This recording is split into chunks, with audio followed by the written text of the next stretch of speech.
Hello everybody, Norm here, and today I'm doing a redstone tutorial. That's right. Oh my god, redstone! Something that we all fear. At least some of us do, because redstone can be so tricky. Today we're going to be doing something very simple. We're just going to be making an automated sugarcane farm. Very simple to do, very simple to make, and I'm going to show you how step by step. Now the reason why I'm doing this is because I have looked around YouTube for a very long time, and for the longest time, I couldn't find an easy-to-make sugarcane farm like this. There's a lot of more examples of how to make like really tall sugarcane farms that are automated with the redstone hopper clocks and all that kind of stuff. I'm not that good with redstone, but I have a very, very small understanding of it. So today, we're going to build today we're going to build one, and you're going to build with me to learn exactly how to do it. You can do this in your creative world. It'll work just fine. Here's the materials that you're going to need. Now, I'm going to be doing this a little bit of a mumbo-jumbo style because, honestly, he does a great example. And we're using the code-crafted texture pack for the redstone to make it a little bit easier. And we're going to be using 2 different blocks here. Or you know what? We could just use one, I guess. Yeah, let's just use one. We're going to go with magenta. Okay, so the first thing we're going to need here is we're going to need to start our base. We're going to go start off with our sand or dirt. Sand or dirt doesn't really matter for the sugarcane to grow. But we're going to plop one down there and continue going down 14. So 1, 2, 3, 4, 5, 6, 7, 8, 9, 10, 11, 12, 13, 14. And then, pardon me, I'm still kind of getting over this nasty cold here. We're just going to go out with our base here. So 1, 2, 3, and we're just going to take that all the way down. Missed that part there. Boom, boom, boom. Pretty simple. And now, we're just going to put some blocks back here. You can use whatever block you want, any aesthetic block. I'm just using wool because it's easier to see. So, with step 1 here, you should have something that looks like this. Okay, step 2. This is going to be a little easy to do. All we're going to do is take our light source here. It can be glowstone, it can be jack-o'-lanterns, it can be sea lanterns, but it has to be at least a solid block, or I guess in the fact with glowstone it can be partially solid. But here we go. Just going to place that right behind the sand here, all the way down like so, until we reach the end. That's pretty simple. The reason why we're doing that is because it just gives off a little light, and if you have it in a darker area, mobs aren't going to spawn. And then what we're going to do here is we're just going to take our pistons, put them right on top of the glowstone or whatever light source you have, and make sure you put them down facing towards you. So now you should have something that looks like this. Step 3. Okay, so now you're wondering what are we going to do. So we're going to be taking a base block, we're going to put it right there. Then we're going to be placing an upwards facing piston. Why?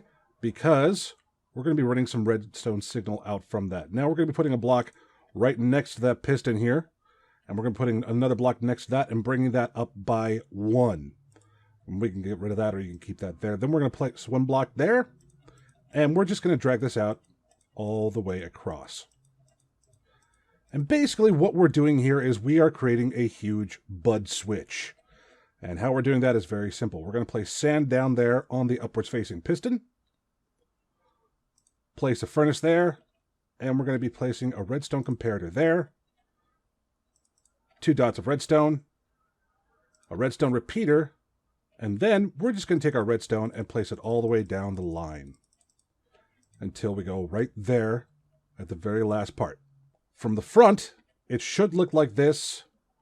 From the side, from the back side, it should look like this. Okay, step 4. So now it looks a little derpy. We're going to underpify it just a bit here. What we're going to do is we're just going to be putting our nice aesthetic blocks all the way around, like so. Like so, kind of like that.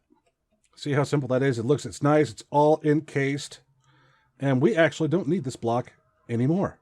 Hooray! We're done with that block. Instead, what we need is a chest, a hopper, and a water bucket. We don't even need the comparator, we don't need the repeater, we don't need the piston, the glowstone, or the sand anymore. Okay, here comes the fun part. We're going to take our water, place one there, and one there. Now, as you see, they come and form together right here. So we're going to knock out those 2 blocks. where this water goes, we're going to punch out the 2 pieces of grass right underneath it here, and we're going to place our chest. It's going to be a double chest. Then we're going to knock out the 2 blocks behind that, flip around, and place hoppers feeding into that chest. Now we have a place for the reeds to go. Okay, and here's our last step. It's going to be pretty easy. All we're going to do here is we're just going to take some stained glass, or it can be iron bars, but as long as they're panes or iron bars, doesn't matter. I'm just using stained glass because I kind of like the way it looks. We're just going to bring it all the way across here. Right like that. Doesn't that look pretty? And then we're just going to take our sugar cane and we're going to start planting. Oops, missed that part there. Boop, boop, boop, boop, boop. There we go. Now, in order to turn this on, all we have to do is go over to this furnace and we're going to place a stack of whatever we want into the top part of the furnace here. And what that does is it actually sends the redstone signal through this sand into the comparator, which sends the signal further on down the line. And now what's going to happen is when this sugarcane grows, it's going to set off the bud switch.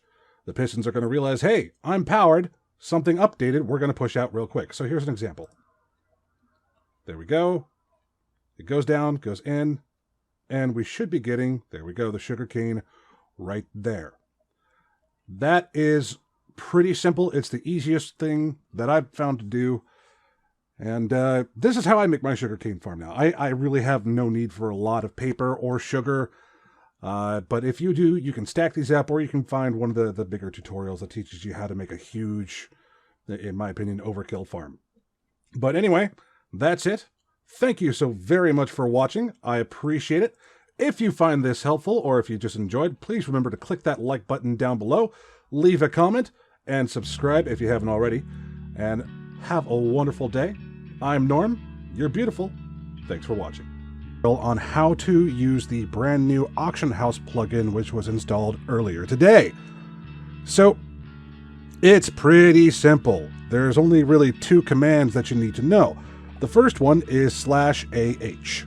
You type that, you hit enter, it brings up the auction house. What this does is it shows everything that somebody has set up for auction at a certain price. And if you deem the price is fair, you can go ahead and purchase it. Like someone selling a cave spider spawner for 10, doing just a real easy... We're going to try this again. Hello everybody, Norm here, and on how to make a sugarcane farm.